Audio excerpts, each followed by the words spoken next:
Hello. Hi, everyone. We have a lot of questions on our YouTube channels, and we thought we would reply to some of them in videos. Yeah. Because we haven't got time to Right back to all of them with the kind of depth that some of the questions are calling for. It's just better for us to to be able to kind of expand and talk about some of these things, because they're also a lot of times when we reply back to one comment, I'm not sure that a lot of people actually read all of the comments and all of the replies. So this is a way too, if it's a comment that or question that is maybe more applicable to a lot of people. I think it's a better way of having multiple people hear a response that might be relevant to them, even if they haven't actually thought to ask the question themselves.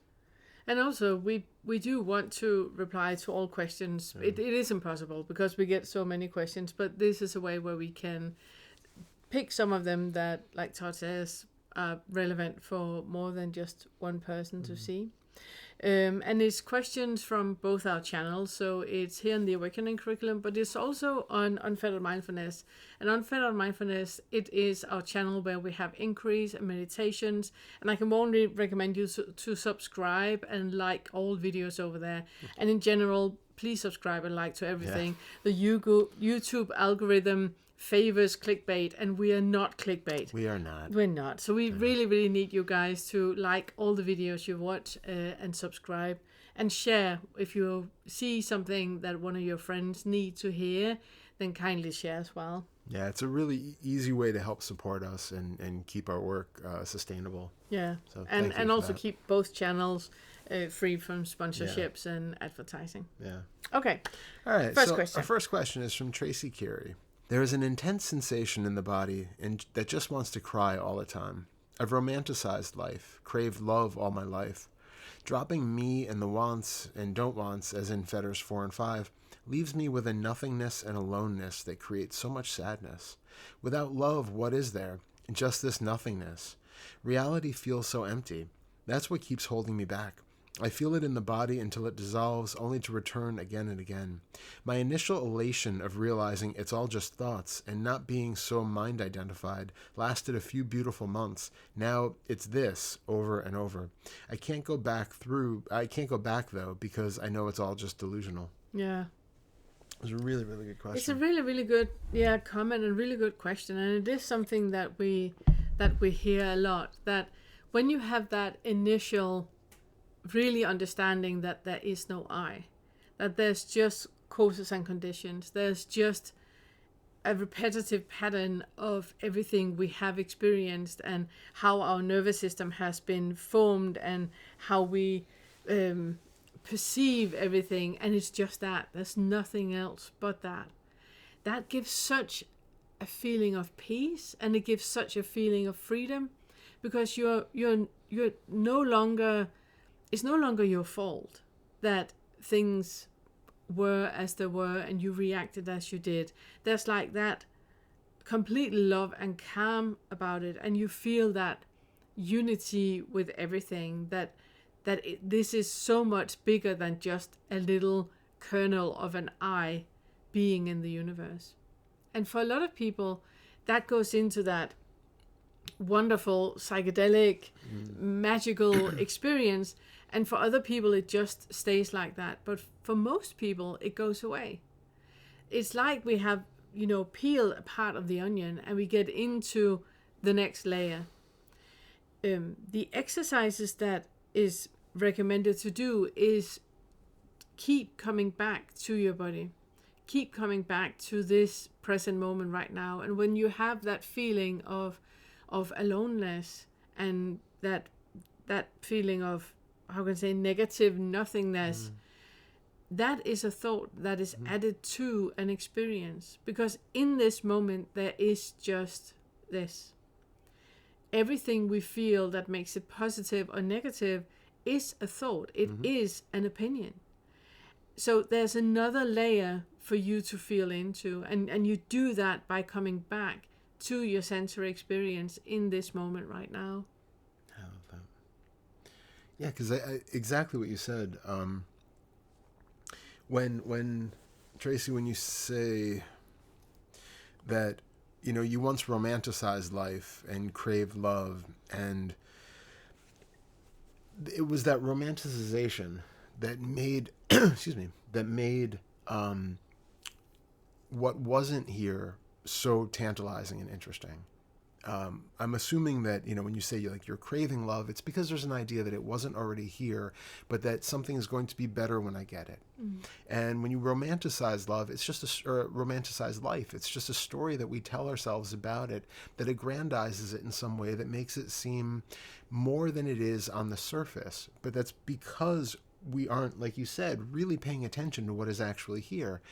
It's like we're so involved with just the surface layer of things, just the way that we conceptualize and understand them, that we need that sort of extra layer of romanticization in order to elevate it to something more than just the kind of boring, mundane life that it is. But that's only because we're not fully invested in or fully absorbed in what is actually here when you're fully present with it. It's kind of like, we have a lot of people in life, they who don't do this kind of work, they get into ruts where it's like you get up in the morning, you go to work, you come home, you have dinner, you go to bed, and you do the same thing every day. And you can get into these kind of dull, repetitive patterns where you're not acting towards anything from like a novel, fresh perspective. It's just, I did this yesterday, I'm going to do it today, and I'm going to do it tomorrow, and it's over and over again.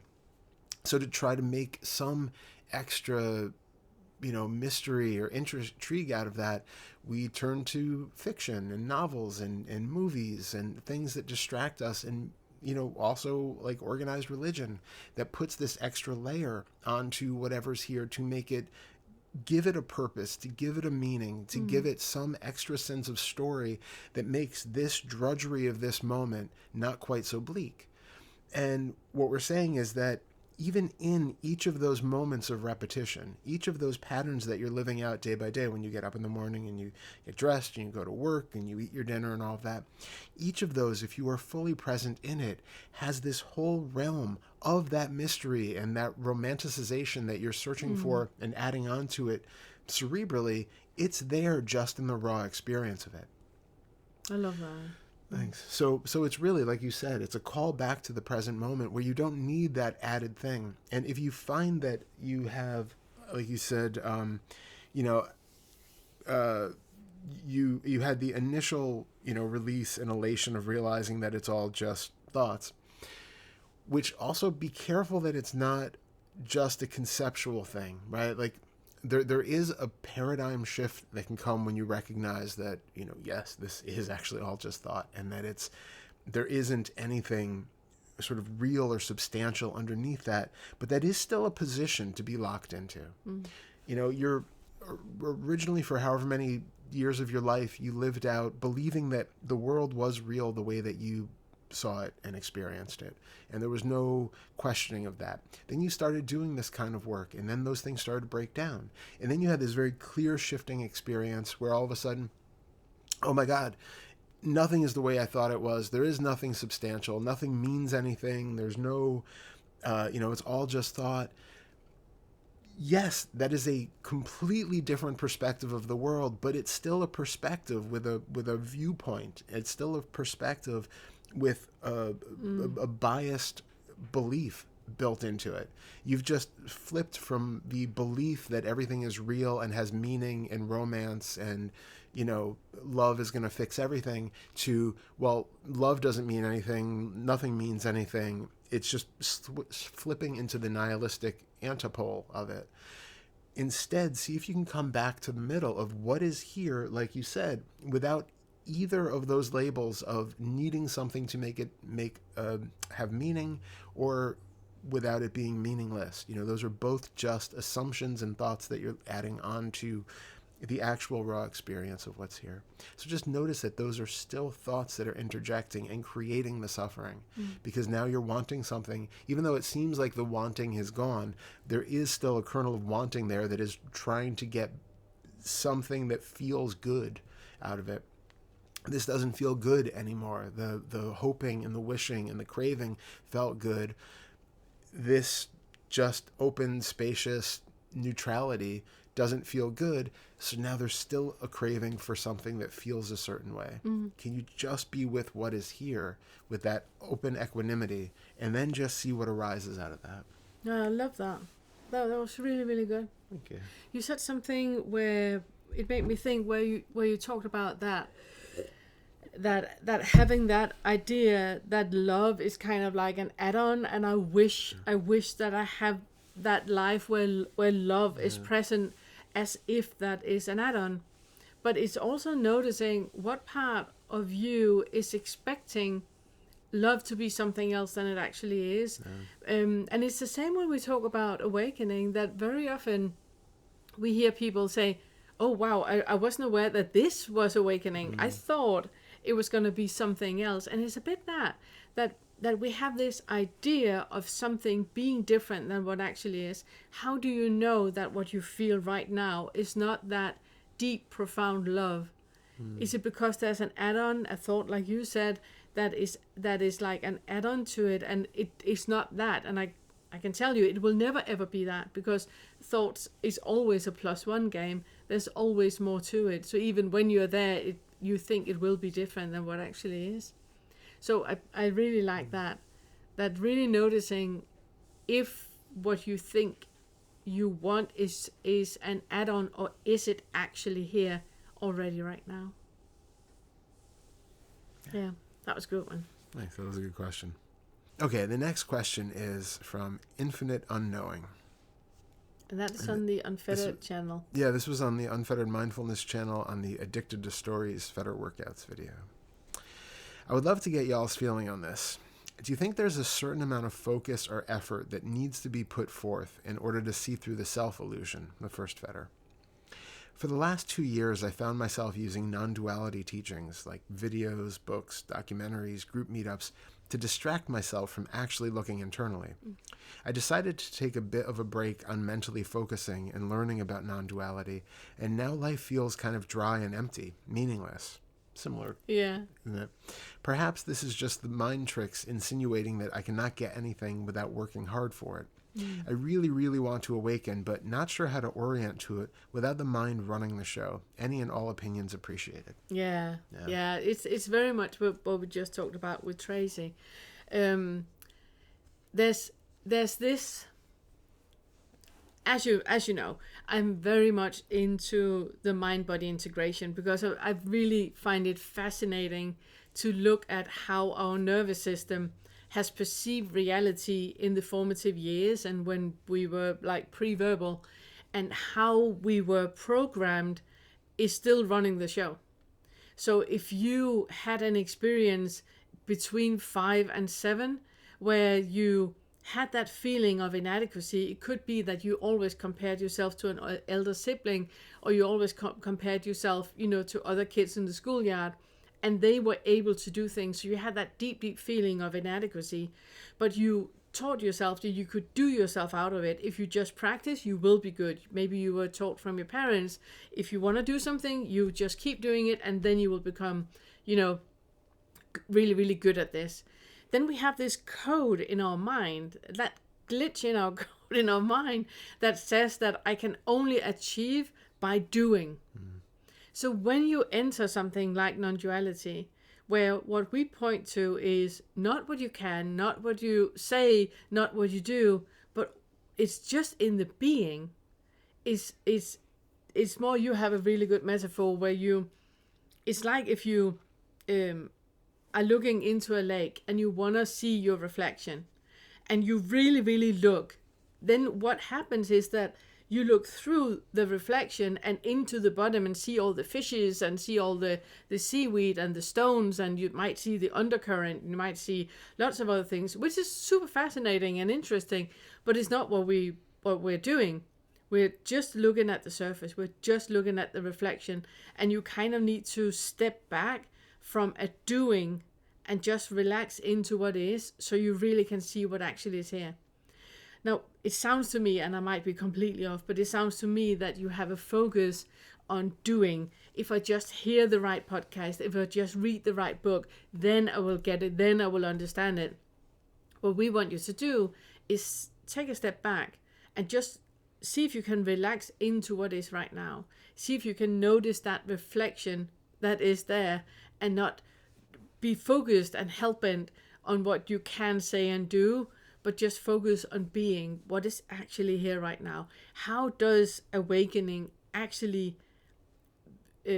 how is that actually experienced in your direct experience, in your seeing, hearing, smelling, tasting, touching, without adding what you think you see, hear, smell, taste, touch, but what is actually here right now? Can you just be and see how that unfolds? Yeah. Also, where credit is due, the surface metaphor is actually Sam Harris. Oh, love Sam Harris. Yeah, I can't. Thank you, Sam. Can't take credit for that one, but thank you for trying. You're Sam Harris. Same thing. Same thing. Yeah, I'm going to be, because I agree with everything you said. Maybe slightly, it's going to sound slightly contradictory, but it's not. Go on. So, what I got from the way that the person wrote the question was, I'm going to even backtrack one step before then.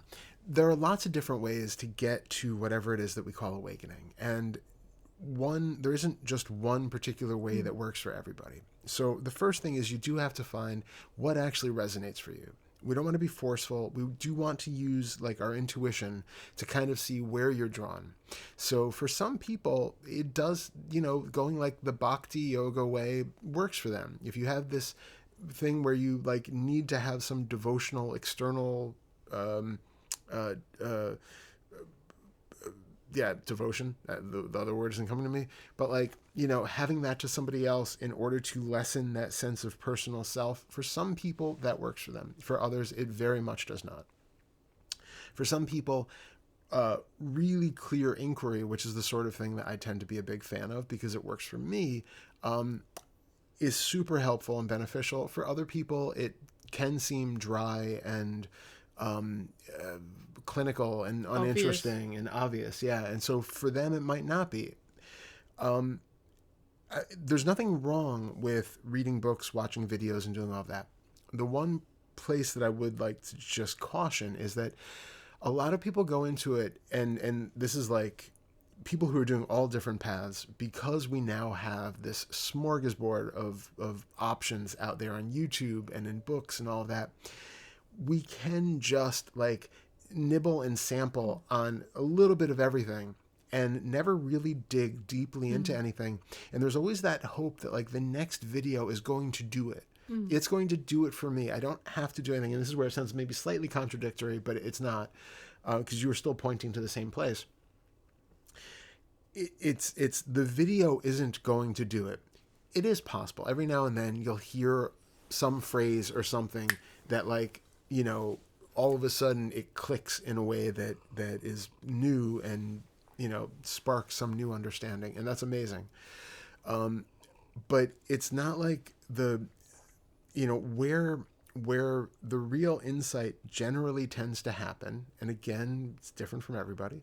But where it usually really happens is when you are actively doing something. And that's where, you said being, but also you say, look into your direct experience. What is actually here? That is the kind of inquiry that we're talking about. That's the kind of doing. It's where it goes from just passively listening to a video, hoping that we somehow get it by osmosis, as opposed to actually investigating your experience. What is really here? Can you take apart all of those sense fields that seem to be so substantial and individual, and really go deeper into it? Whatever it is that feels like a self, because specifically this was asking about the first fetter. Really take apart all of those aspects that feel like a self. What is it in your five senses that gives you the illusion that there is a self here? And just get very curious about that and investigate it from that kind of standpoint. No video of somebody telling you that there is no self, it's probably not going to do that much. I mean, I did have, like, I always say one of my, it was like a kind of a profound opening, but it was still a pointer in looking, was years and years ago, I was driving listening to Alan Watts, and he had said, the phrase something like, what we take to be the self is just a persistent muscular contraction. And it wasn't hearing just the words that did it. It was feeling into my body in that moment while I was driving and realizing, holy shit, like, he's right. Like, everything that felt like a me here was just some tensed up muscles in different parts of the body. And that was a huge shock. But it was because I took the moment to actually check in with my experience and see if it was real, and didn't just take it like a magic formula. So it's really that balance of finding things that resonate with you, ways that you're pulled towards, investigating or meditating or doing inquiry or having devotional stuff. Whatever is your path, and there's nothing wrong with that. But make sure that you're actually actively using that path. Don't just wait for something else to happen spontaneously by some external means. It's also such a protection, I think, by saying, because I've heard a lot of people that have done the curriculum and have that, I've done the Awakening curriculum, I've done that, and then on Discord people start to talk about an exercise I did, and they go like, oh, hang on, and then they go back and do every single exercise, really feel into what it is that is pointed to, so it becomes like a sensory experience, not just something that is happening, intellectually. And if you do that with all books you read, really feel into your body. How does this feel? When you listen to a podcast or listen to a video, really, really take it in. How does it feel in the body? How is that? How can I implement this? How can I make this into an exercise for myself? So it's something that you really, really integrate into your life. Then it's a completely different experience. Absolutely. Because we do not learn anything with just our head at all. No. It needs to be felt, because that is where feelings and emotions are attached into it, and that makes it more integrated into our lives. Absolutely. A really good point. Really good point. Yeah. And then the other part of it really referred to the question that we just answered regarding that feeling of meaninglessness. Yeah. Yeah, I think that's... Yeah, but, well, like, perhaps this is just the mind insinuating that I cannot get anything without working hard for it. It's just that really becoming...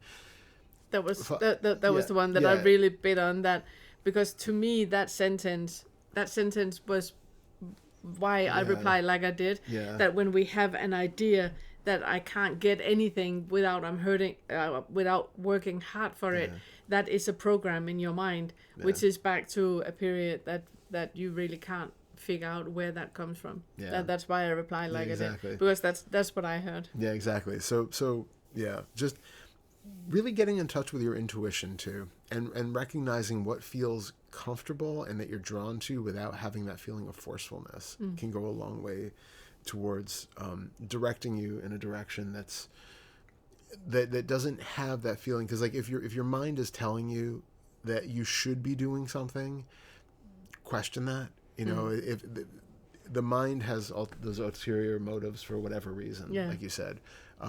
So come back into, what is the body telling you? Do you really want to get on the meditation cushion today? Or are you being drawn to something else? And honor that. Love that. Yeah. Okay. Next one. Next up, we have Petal Thorn. This is on a video on your channel, on the Awakening Curriculum channel. This channel is a diversion, is the name of the video, which is a great title. Thank you. Is there a problem with being in the fantasy, indulging in the diversion, making comparisons, suffering, etc.? It seems that this is also so core to our being, the Migo. Is there a problem with us being in the dream? Is the point to be in the dream or to awaken from the dream? Maybe it's both? Yeah, I love that. I love that question. No, it doesn't matter. You can be completely delusional your entire life and then you die. Or you can wake up and live a very examined life and then you die. It doesn't really matter. The point that we are pointing to is also what I have in another video where I talk about that it's not that you will never have any thoughts. Again, you will always have thoughts. You always have that. It's about whether you identify with it. And the suffering lies in the identification. So if you have a fantasy that is moving you away from this present moment because there's something right now that is so icky that you don't want to feel into, there is an identification with that ickiness. And the fantasy is a diversion from something that actually needs your attention and your love and compassion and kindness. But if the fantasy is can you mention a fantasy that is like non-intrusive fantasy? If you have everything that is a thought is fantasy. Yeah. Because it's not reality. It could be something like having a fantasy or an idea about, I am awake, so I'm not influenced by what anybody says, and you are not influenced by what anybody says, and that is now a new underlying belief. It's still a belief. And what we would say, or we talk about in the 8th fetter, is that any belief that you hold needs a thought for it to become real. And the moment you don't have that thought anymore, everything just falls apart. And that is why, the awakening is important and is useful. If you have an idea and a belief in I am one with everything, and it is a benevolent universe that we live in, if that is based on a belief, which it is because there's too many words involved for it not to be, that means that you need to encourage that thought all the time of this is benevolent, this is absolutely everything is as it's supposed to be, and there needs to be that thought about it all the time. The moment you don't have that thought anymore, it falls apart, and you will start to go into nihilism and go into thoughts with negative connotations. And I was going to say, even on that, there's also, we have the idea that when we entertain one belief, that we always entertain that belief. So like even if you spend 5 years of your life believing that I am one with everything and all is benevolent, there are so many hours of the day when you're sleeping, when you're thinking about other things, when you're doing laundry, when you're going to the bathroom, that you are not thinking I'm one with everything consciously. It's only when you check in that there's that idea that the belief is there. Then when you have, like you said, if something happens and that fundamental underlying belief it gets broken or questioned in some way, then you just pick up that new belief of the opposite. Yeah. But we have the idea that like we always believe a thing, even in the period where for a year I believed that this was true. There were so many hours a day when you did not actively believe that thing because it wasn't a thought that was currently appearing in the mind. Yeah, you're only believing it when that thought is appearing. And otherwise, it's. Yeah. And it's also why we're pointing to in the curriculum to really become aware of that underlying belief that you hold, that toxic starting point that you hold. You can pull yourself into the opposite, so you adapt the opposite opinion just to see how that feels in the body, and then create a new starting point that is like what I usually call like 45 degrees to the right, where it's something that is completely different, not with that underlying belief, and then you can dissolve all underlying beliefs and be in the world without any starting point at all. But it is a process. Yeah, and I mean there are difficult aspects to that question, because there are religions and traditions out there that believe that the purpose of awakening is to escape from samsara and never be reborn again, or have some better future rebirth or something like that. And we don't know, we can't say that that's not true. So if that is one of your underlying your starting point where you're coming from at this from, then for you, yes, I guess if you're going to continue to work through that belief system, then that would make sense that it would be important to do it. If that all gets kind of dropped away, if you don't have that belief, if there is, if it's just seen that really the dream and the awakeness is all part of that same inherent thing, then no, it doesn't. Obviously, like you said, it doesn't really make any difference. You can just, live and die as billions of people do and have and will continue to do without ever having this experience that we call awakening. It's just, some people do, some people don't. what we find generally is that the more you do this kind of work, the less suffering there is for you and for those around you. If your goal is to reduce suffering in your life and around the world, then yes, it's a beneficial practice to do. If you are okay with suffering, if you are okay with the suffering in the world, then no, it doesn't really matter. And there's no judgment there either. I'm not saying it in a loaded way. I'm saying, like, it really is up to whatever the idea is of what you think awakening is, what you think you're going to get out of it. And, there are experiences on the awakening path where it can really seem like everything is perfect exactly as it is. Awake and non-awake, peace and war, everything is just exactly as it should be and everything is perfect. But there's no ontological objective truth about that. It's a perspective that you can experience and have and hold and feels true to you. Doesn't say anything about the real world outside of it. So with everything we do, there's this kind of relativity baked into it that you really have to find what actually feels relevant to you in your path and why you're doing this. And it might change. For a lot of people, there is no point in doing this. For some people there is, and then they move away from it. For other people there isn't, and then all of a sudden they get pulled in by it and it just seems the most important thing in their life. So we can't say. Great. All right. Michelle Dutton asks on the Toxic Starting Point 5th Lesson 2nd Fetter video. I struggle with the emotion of shame and guilt when I think about how I may have messed up my own kids and have given them a lifetime of things to heal. At the same time, I feel no ill will towards my own parents and how they raised me, even though I'm chock full of trauma. Interesting insight for a passive-aggressive bully like me. I know it's all thoughts and concepts, just interesting to me. Yeah, and it's not really a question that you made. It was more the comment and the reason why we would like to talk about it. It's about that feeling of guilt and shame that we have regarding how we raised our children.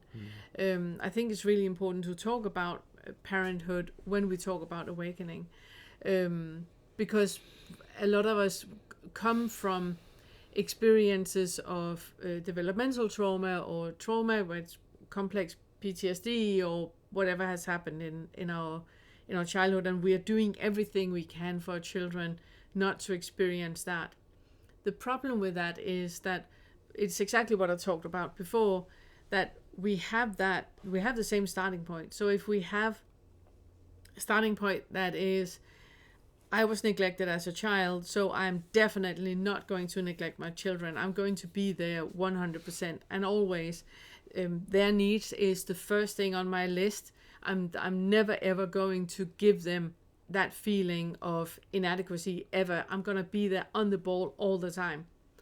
That is the same starting point, because it's the starting point about, not wanting to neglect.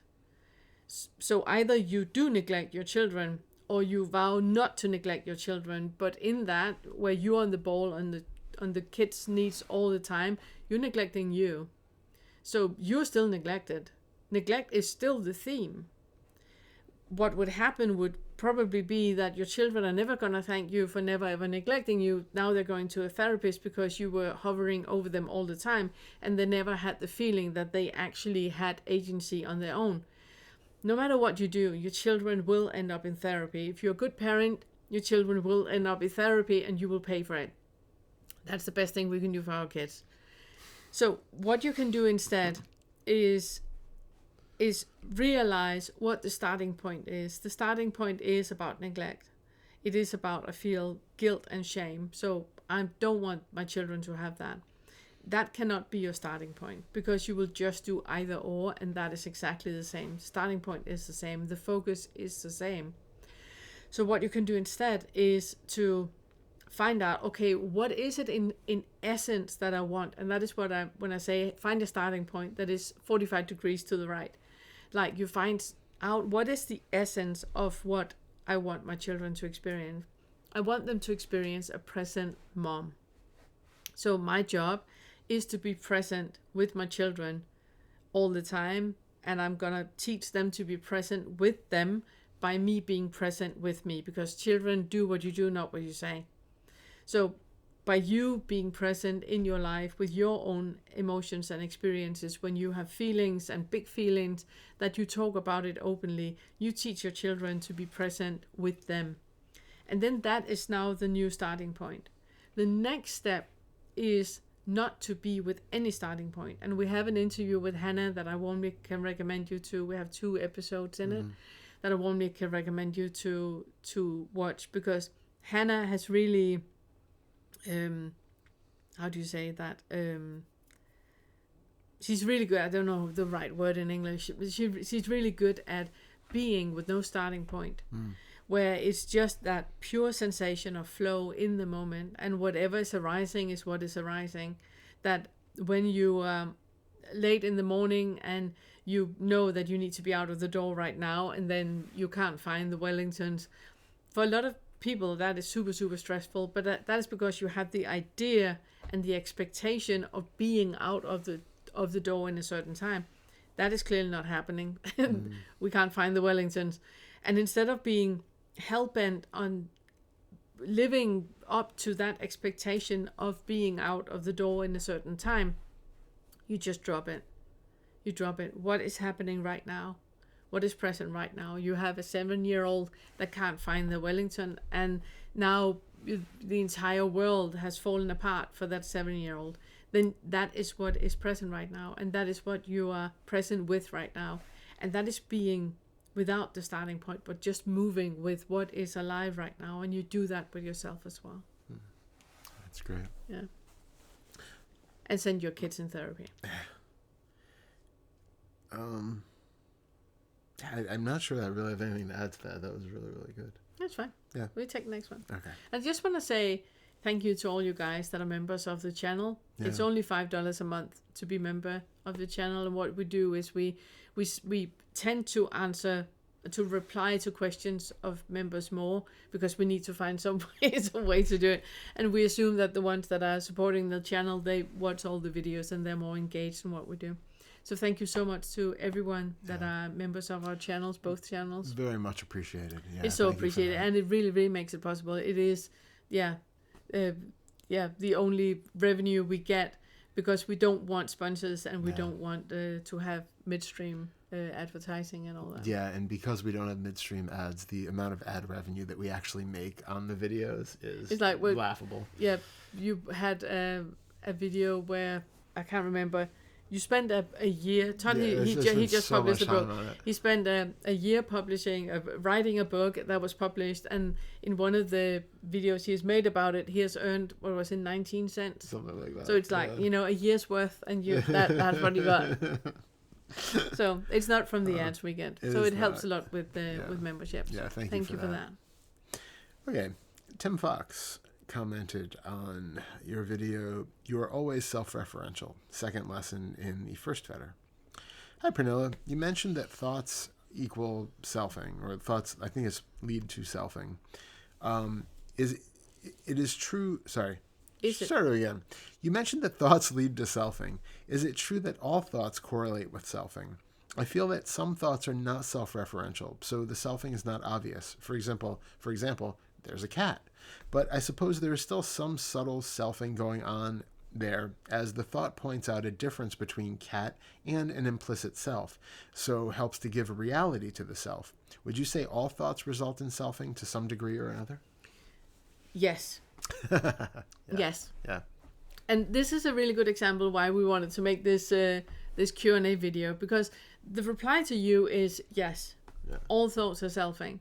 Because all thoughts come from here. Yeah. It comes from a starting point where I am in the middle. So if you have that thought, it's true what you say, that there's a cat. The selfing is obviously that cat and human, but there's another layer to that. There's also there's many more layers. So I was gonna say so many more layers. Than just one. There's so many more layers to that. One of them is that there is a subject here that is observing a cat out there. That is another type of selfing. There's also the selfing with a person here that by experience know that an animal, a feline that looks like that, is a cat. Yep. That is another type of selfing. Then there's also the selfing with I hate cats. I am allergic to cats. I love cats. I love cats. So there's a lot of selfing on top of it. And all of it can be tracked back, kind of like funneled back into a thought. Because thoughts is what is creating the entire identification with everything. And thoughts is the selfing. Can you say that better? No, I mean, that was really, really good. I think just maybe one step even further than that is, or maybe not further, but putting it into a slightly different perspective, is that because we know, our perception of the world is being basically created in the moment by the brain, right? We're bringing in all sorts of electrical signals. There is no cat out there the way that you believe that there's a cat out there. So like you said, our likes and dislikes and our associations of and our naming of and all of that stuff, they're all thoughts. But the fact that we even see this particular creature the way that we do is part of your biology. It is being fabricated because there is something very unique about this mind-body organism that's there that is giving that entire experience its own particular flavor, color, texture, emotional response, all that stuff. So we really can't ever experience a world that is completely separate from thought, or that is completely in some way not tainted by thought. Literally everything is thought. The way that when you look out at the wall or the world in front of you, you're not seeing an actual wall or an actual world. You are seeing the mind's virtual reality projection of what it thinks is out there. It is a thought. We tend to distinguish the difference between, like, if you close your eyes and you think of a tree versus when you open your eyes and you see a tree. We tend to think that they're two different things, that with my eyes closed and I'm seeing a tree in my mind, that's a thought, but what out there is absolutely real, but it's not. It's your projection of it. If you had taken some hallucinogenic substance, that tree would not look the same as it does now. Whatever happens to be out there, still out there, has no reflection on your experience of it, because your experience of that tree is based off of this. And if you start messing with or scrambling the circuitry in the brain, your perception of that tree becomes completely different because it's a thought. I think that's one of the key takeaways when people do try out psychedelics, is that it really shows you how everything is your construct, or the brain's construct in this moment. And so that's a thought. But yes, then as you pointed out, all of them do kind of lead to selfing. And also just interesting, slightly relevant. But, we've been watching these Todd Murphy videos recently. Yeah, shout out to Todd Murphy. He's amazing. So interesting. And he was mentioning in one video that the hippocampus in the left hemisphere contributes a lot to our feeling of being a self because of our verbalization. And so anytime that we have self-talk in the mind, hey, there's a cat, that self-talk is helping to create a sense of self. We are literally talking ourselves into existence. So there is also that physiological way where part of our experience of the sense of self does actually come from internal verbalization and the talking. If you just see an image of a cat in the mind, I think it's a different thing. But, if you're specifically talking about having verbal thoughts, those are absolutely helping to reinforce that sense of self. Also because if you have internal verbal thoughts, it often sounds like it's in your voice, the way that you experience it, and we can go down a whole rabbit hole of that. We don't have to, but yeah. We do that in the Six Feather. We do. You can go back to the Six Feather. There's bunches of rabbit holes in there. Yeah. So all of that, the short version is yes. Basically, every thought has some sort of selfing built into it, or either comes from a place of selfing or contributes and feeds back into this feeling of being some sort of an independent self with likes, dislikes, and separation. And as we said, if you are really interested in this part of of the awakening curriculum that I can warmly recommend you the sixth feather. Sixth feather is the fun feather. It's where we dissolve and play with that subject-object delusion that we have. Really, really fun. Yeah, my favorite. Okay, next up we have Larry from the I Am Conceit 8th Fetter First Lesson video. On a mundane level, there is also a social dimension to conceit. Where am I in relation to others? Better, worse, or equal? This can result in arrogance, self-contempt, or the comfortable we.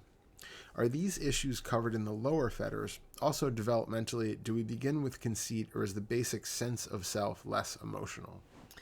There's so many things to say to this. The first thing I want to say is that the way that we work with the feathers, with the Buddhist feathers, is that we put them into pairs, because there's like an identification in the first feather where I identify as a me. I have my body, I have my thoughts, I have my past, I have my opinions, I have my assumptions, my judgments, I have my education, I have my gender. All that is me. In the first feather, we realize that all that is not substantial. Any of it is not substantial in any way. It is a patchwork network that we are creating something out of nothing about, that makes me believe that all that is me. And all of that can be picked apart. That's what we do with all the feathers until we reach the 8th feather that is paired with the first feather. And in the 8th feather, we pick the last part of it. We take the last part away of it. And the last part is that we have that feeling of an agent that is somehow part of everything.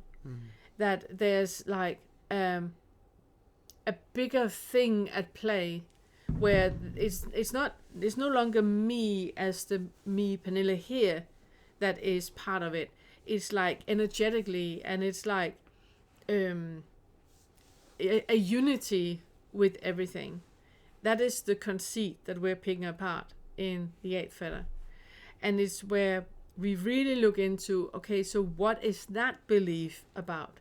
Can even that belief drop? And that is the last conceit that we drop.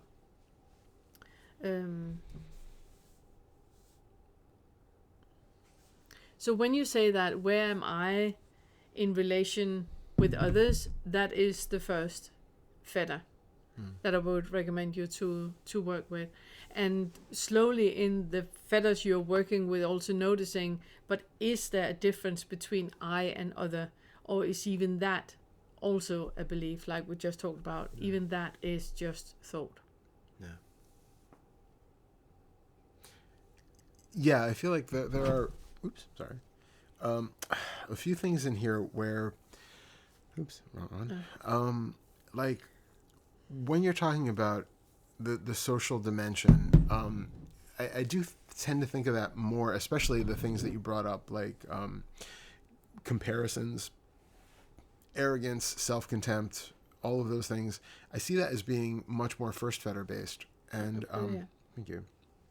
Balance. It's much more in the first realm of the first fetter.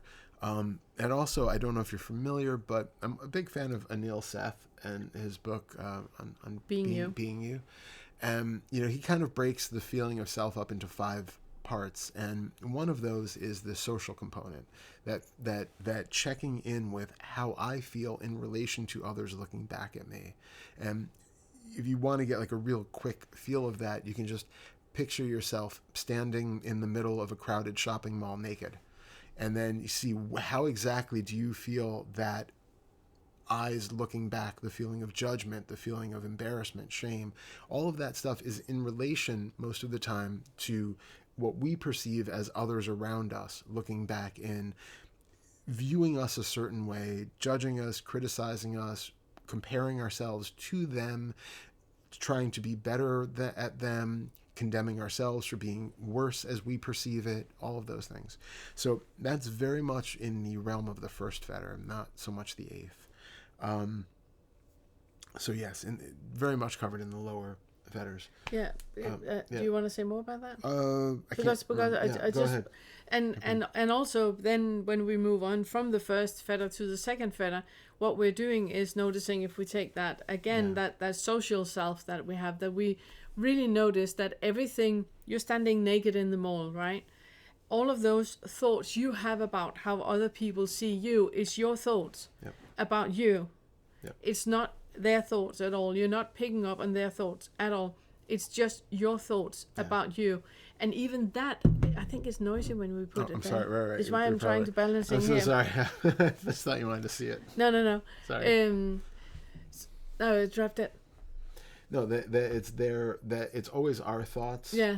That we're assuming they're thinking about us. It's not actually coming from. It's never. The other It's people. never from them. Even what you are standing naked in the mall, that feeling that you have of you being something is your thoughts about you. It's never their thoughts about you. Exactly. Yeah, I'm glad you brought that up. Yeah. So, yeah. So, start at the first fetter, and then take one at a time, and really, really do the exercises so you really integrate all of it. And then when you get to the 8th, I am sure that lesson is gonna hit very, very differently. Yeah, and you know, I like when you say, like, developmentally, do we begin with conceit, or is the basic sense of self less emotional? So, you know, I think when we're talking about, like, the 8th fetter version of things, not really speaking developmentally, but as far as the 8th fetter version, we're talking about something which isn't inherently emotional. It's just that kind of subtle feeling of being, which isn't necessarily connected to any thoughts about a self with any sort of emotional ties or being, you know, like, that's why, like, all of the judgment stuff would be very much in the first 3 fetters of selfing. So yeah, I don't know, like, developmentally, if you want to say something about... I do. It's also, the way that we can work with the fetters is also that when we are born, from the second trimester and until we are 19 years old, we are creating, we're being created by our nervous system. And all of those firing that is happening is being wired together, and then we get that extra twist of our personality on top of it, which is basically just how we psychologically and emotionally try to adapt into the world and be part of the world, be part of a social group and all of that. So we start out with, when we're born, of having no sense of self at all. We don't have any starting point at all. We feel in our body a sensory experience. We don't know what it is, but we express our discontent with it. So we get a clean diaper, and we get some food to eat, and we get a nap, and we get snuggled and love and all of that. But in its essence, there is no starting point. There is no sense of self. That is developed from the second trimester until you're 19 years old. In the lower 5 fetters, we are deconstructing all the things that we thought was reality and that we thought was true. We are deconstructing those causes and conditions that we created into a world that we perceived as real. In the lower 5s, we are simply questioning all of that. We're really becoming aware that everything you think is real is just what you think is real. It's not real. It was perceived as a threat, so now you have a survival mechanism about it. It was perceived as safe, so now that is what you keep doing. So, and that is what we dissolve in the lower 5s. In the higher 5s, it's more about getting in, when all of that is out of the picture, it's more about being present in the moment. And there are still some very, very subtle identifications in place in the higher 5s. So yeah. Did you want me to talk about that, or just... No, that was basically what I wanted to say. Yeah, that was good. That was it. Okay. We just ended so abruptly. Yeah, it did. No, but it's because we need all of those developmental stuff. You need to be aware of where that comes from. You don't need to know the why or the when, but you need to be familiar with the feeling in your body for you to dissolve it. And that is all the developmental part that we're dealing with in the lower 5s, and why I'm so hell-bent on people really becoming aware of everything that you think is reality is because you have a sensory experience that is activating a thought, that is activating a sensory experience. That feedback loop is just something you have been told. Yeah. Nice. Okay.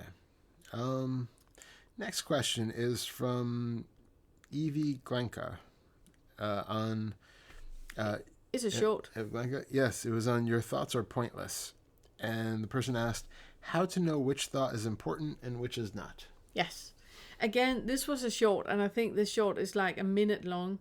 And I could just tell you that no thoughts are important. You don't need to reflect if a thought is important or not, because the important thoughts will take care of themselves. The thing about thought is that, for example, if you're going for a walk in the Serengeti and you hear some rustling in the bushes, if it's a tiger, you will... I don't think there's tigers in Serengeti, actually. Lion. If there's a lion. If it's a predator, because it could also be a rhino or something. They're quite dangerous. They will charge. Giraffe will stumble. Anything. If it's a predator, that's my point, then your body will react. You will start running. You will play dead. You will protect yourself in whichever way that you can, even before you are aware that that is happening. That is what we call the reflexes, because your entire being your entire body is created in a way where you will survive. You will do everything to survive. And the frontal lobe comes afterwards and going like, see, I actually outran that lion. I actually heard that rhino, and then I ran up and crawled into a tree, and then that is the frontal lobe coming afterwards, the selfing coming online afterwards, the ego coming on afterwards, going like, see what I did right there, see what I did right there. Those thoughts are absolutely useless, absolutely pointless. You can't use them for anything other than puffing up an ego. Yeah. So you go down a road and a white unmarked van is pulling up, immediately not to jump into it. That is not a thought process that we have. I wonder if actually this one is a New York State license plate. I think that's actually it. Those thoughts are not useful in any way at all. You have a very clear instinct, feeling of what I call the body. Yes, but I know what is right to do. But even that is a step down the road that is too late. Your body has already reacted to what you should or what you shouldn't. Yeah. So all thoughts are pointless. I think I would maybe want to give a little caveat, though. Okay. Only because for some people, you can take a lot of things on as a belief, which then leads you down problematic roads. Yeah, thank you.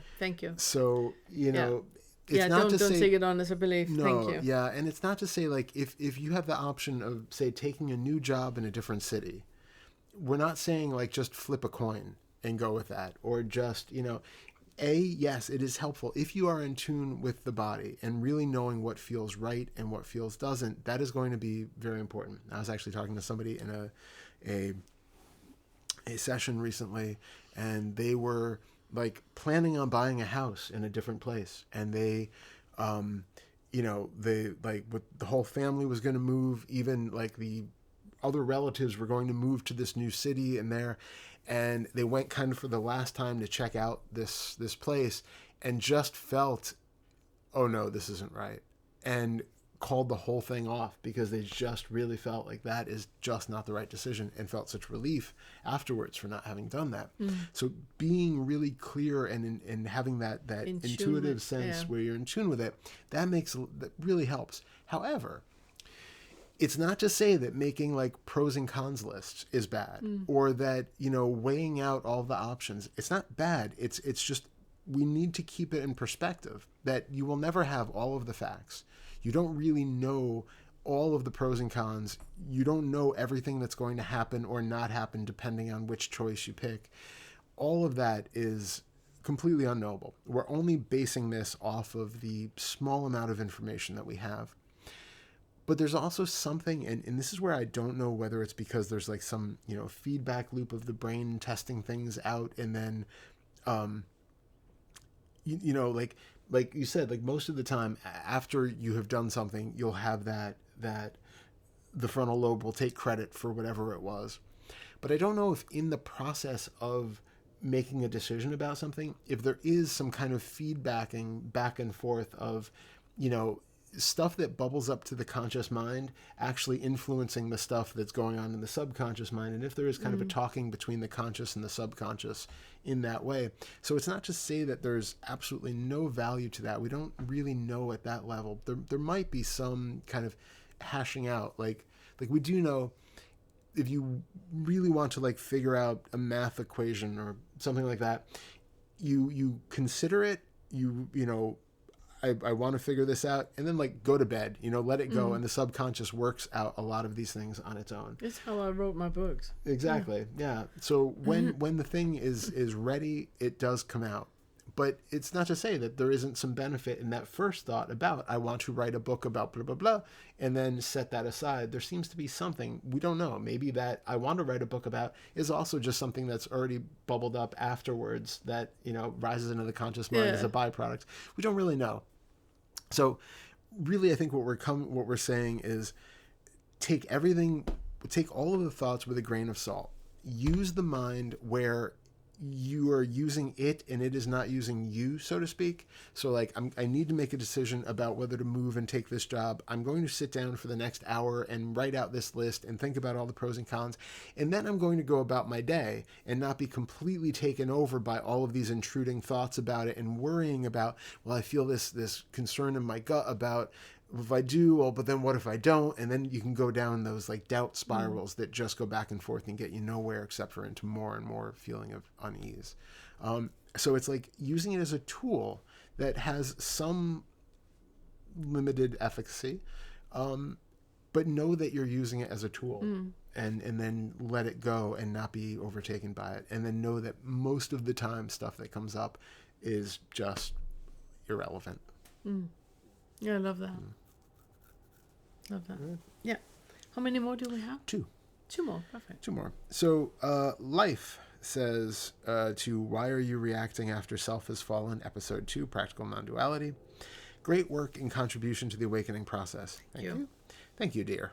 However, isn't it then that one turns a reaction into a further problem by making it my reaction instead of seeing the reaction and not owning it? By not owning it, it can dissolve. So, okay. Yeah, there are a couple things there. So, yes, on one hand, we definitely don't want to personalize any of this. When we're talking about our like fifth fetter reactivity, we don't want to make it into it's my problem, it's, I'm a bad person because I get angry, or that all the personal of like, we start out with it's like, I'm only getting angry because you are acting like this. And so we externalize it. Then you might take it on and be like, okay, this is definitely coming from within me. It's not really about Janice, as you always say. It's really something about me that's getting triggered, and now I'm unable to just sit with the discomfort that's there. So we take that on, but it's not a personal thing. It's not a personal failing on your part. It's just to recognize that this is all an internal job, right? It's part of this virtual reality system that is creating a situation, or that is showing a situation where, because of God knows what, developmental issues it's been through, that whatever life experiences, whatever causes and conditions that have happened over the past however many decades you've been alive, that when you're in a certain situation at this point, this is the arising that happens. It is completely impersonal, and we don't want to take that into, we don't want to make that into your personal problem. However, it also doesn't mean that you can just bypass and be like, yeah, so every time somebody calls me a jerk, I'm going to punch them. It's just this natural reaction. I have no say about that. It's just biology. It's causes and conditions. No. We also have this kind of weird, when we're on this path, like we talk about that there's no agency, and yet there is also this kind of like,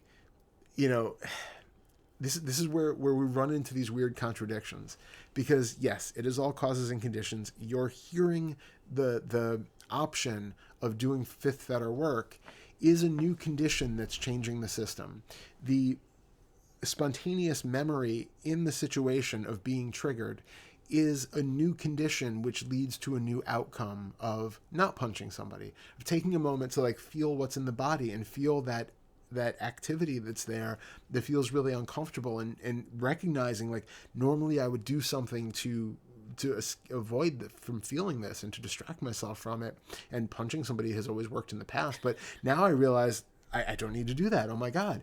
And so these changes start to happen the more that this is, but it's not a personal thing. It's not like, congratulations, you have succeeded. It's like, this is a new patterning of conditioning that's happening.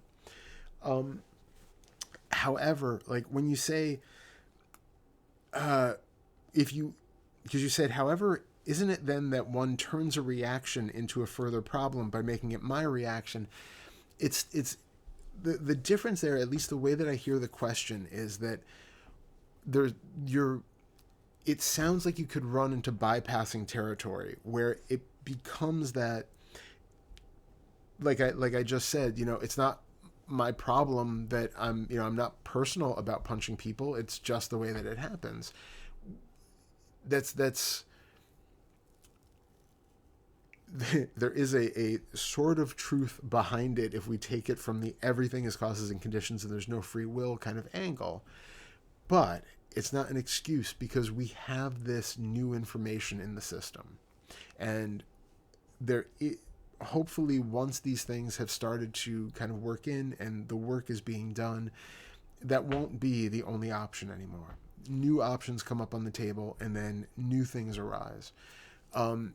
Creating thoughts about any of it either way, that it is my reaction or it's not my reaction, that's all that secondary layer of thought that really doesn't have any basis on reality anyway. It was exactly what I wanted to say, that there's that.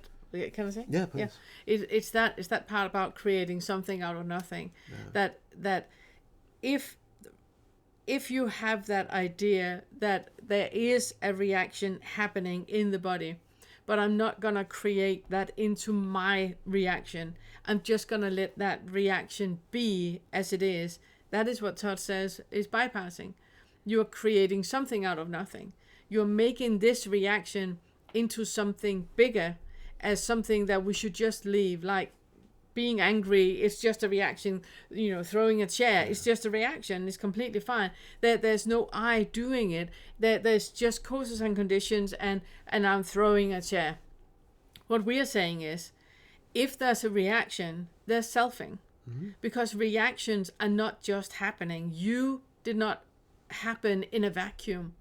And a reaction that you have to something Janice says is yours. You are the one reacting to. You're the one that your entire system just takes a chair and throw it. We probably wouldn't. Yeah. Which means that you are having a reaction. You're just bypassing that you're having a reaction.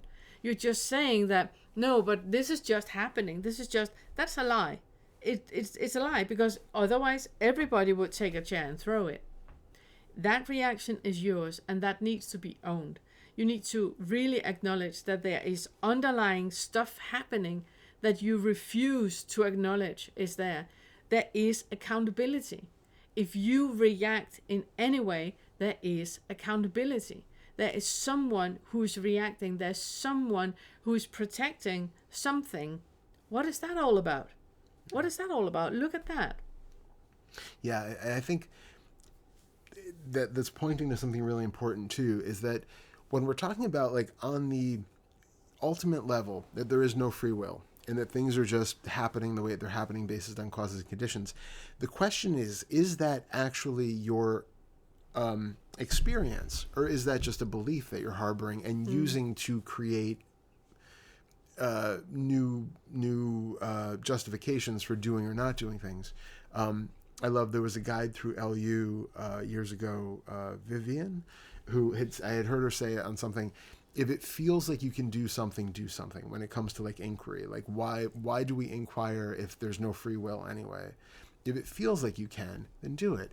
If it feels like you can make the choice right now to either punch somebody or go 10, 9, 8, 7, and then breathe, do that. Like whatever it is that feels like agency, maybe a secondary process, but if it feels like there is an ability to do that thing, then you're just fooling yourself with the belief that I can't do anything and that there's no such thing as free will.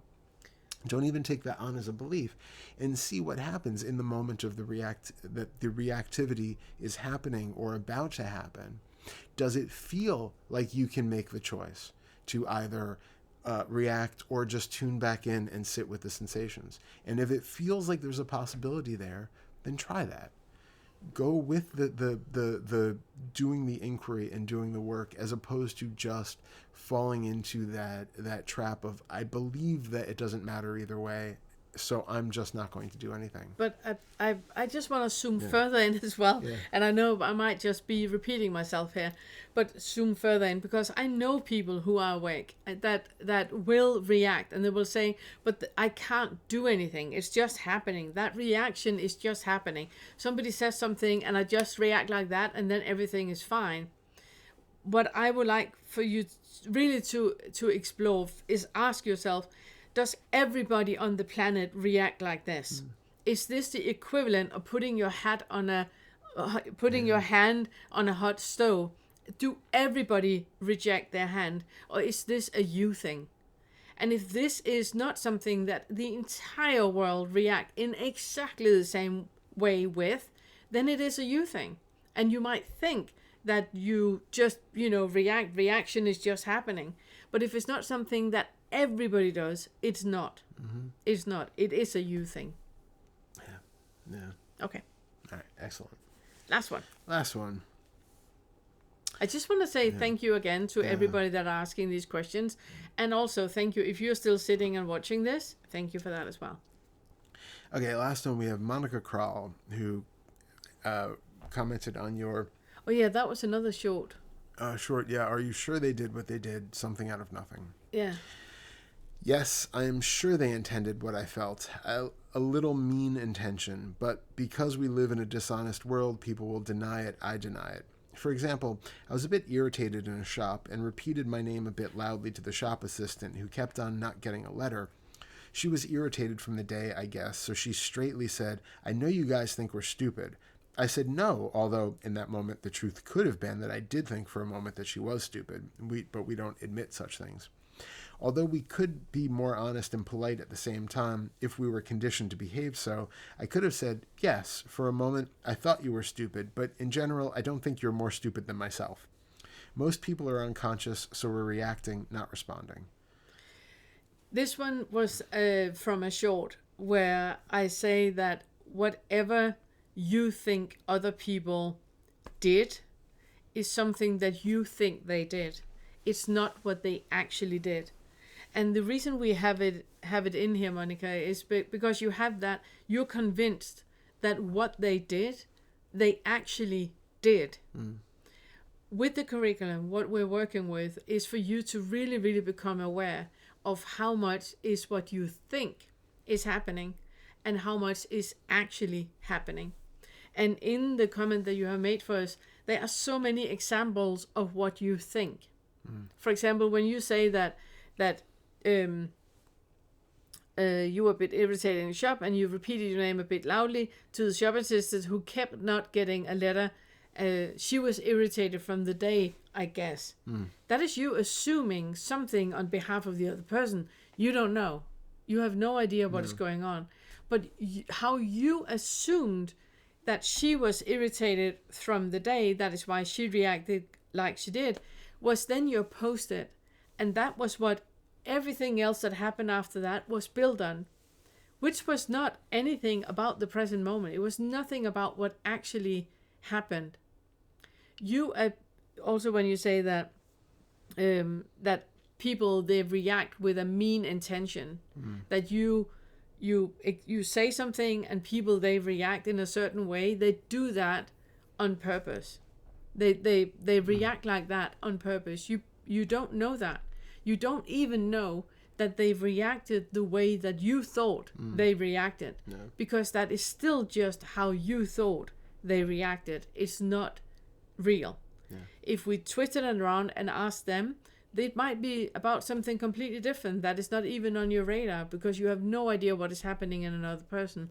You only know how you assume that you perceive it. It's not even how you perceive it. Yeah, I mean, not only might they not have had that intention to be mean, they might not even realize that you were taking it in that regard, that to be mean, or to that they might not even realize that they were coming off as mean to you, that you know, you were interpreting their behavior in a certain way. Yeah. Yeah. But we have so many lessons in the curriculum, so many inquiries where we work with this. How you perceive reality is only how you perceive it. It's not real. Yeah. And that was it. That was it. Well, yeah, there was technically, you had one more here, but I don't think there was anything. No, it's just for me to save it. Yeah. Okay, yeah, it was just a nice one. Yeah, So, really nice one. Yeah. So that was it. that was it. The next thing that is coming up for us is on the 18th of March. We have the inquiry group, and if you would like to join the inquiry group, feel free to send an email to Todd on unfetteredmindfulness@gmail.com, and he can forward you the Zoom link so you can participate.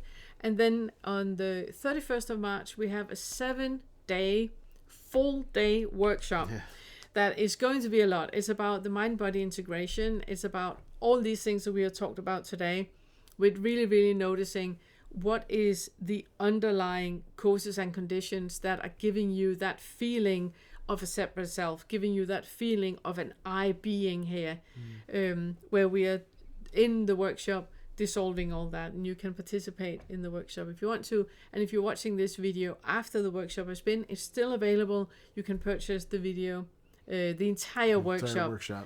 And it's recording ebooks everything and live recordings and meditations, and there's so much stuff in that. If you have been on retreats or workshop with us before, you know that you are being bombarded with material. You have enough for a full year. Yeah, and even if you did the one, we had a similar but different one last year in 2024. Yeah. The embodiment. Yeah. But it is very different. So even if you've done one, there's a lot of different stuff here. My goodness, do not think it's the same thing. This is completely different. Yeah. Completely different. Than what we did last year. Yeah. We always do new. So a lot of exercises, a lot of we're going to be doing a lot of movement together. Yeah. This is very much about feeling into the body and noticing tension in muscles, fascias, ligaments, and tendons that has been created in the developmental years. That is sitting there giving you attention, like Ellen Watt said, that the sense of self is just a tension in the body, that really dissolving all of that tension so you can, be in the present moment. Yeah. I think that was it. All right. Thank you. Thank you. Thank you to everyone. Yeah. Love you so much. Thanks, everyone. Bye.